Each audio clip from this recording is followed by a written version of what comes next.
శివాజీ విగ్రహాన్ని హాజీపూర్ మండలంలో దాదాపు నెల రోజుల నుంచి శివాజీ విగ్రహం పెడతామంటే అక్కడ ఒక జాగాలో శివాజీ విగ్రహం పెడతామంటే పోలీసులు 21 మంది మీద కేసు బుక్ చేశారు. ఇవాళ మళ్ళొక జాగా తీసుకుందాం ఇక్కడ పెడదామంటే ఇవాళ పోలీసులు అడ్డుకుంటారు. అంటే మనం భారతదేశంలో ఉన్నామా? హాజీపూర్ మండలం భారతదేశంలో ఉన్నదా లేదా? శివాజీ విగ్రహం ఉంది, మరి హాజీపూర్ మండలం లేదు. ఎందుకు ఈ రాజకీయ నాయకులు భయపడుతున్నారు?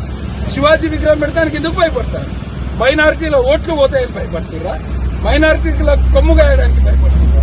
ఇది చాలా బాధాకరమైన విషయము. మేమందరినీ కోరుతున్నాం, పోలీసులకు కూడా చెప్తున్నాం, గవర్నమెంట్లు వస్తుంటాయి పోతుంటాయి సార్, మీరు ఒక రాజకీయ నాయకుడు ఎవరో స్థానికంగా ఒత్తిడి పెట్టిండని చెప్పి ఇవాళ మాకు ఇక్కడ పర్మిషన్. ఇవాళ శివాజీ జయంతి సందర్భంగా చెప్తున్నాం, ఉగాది నాడు కొత్త సంవత్సరం ఉగాది నాడు హాజీపూర్ మండల కేంద్రంలో శివాజీ విగ్రహం పెట్టి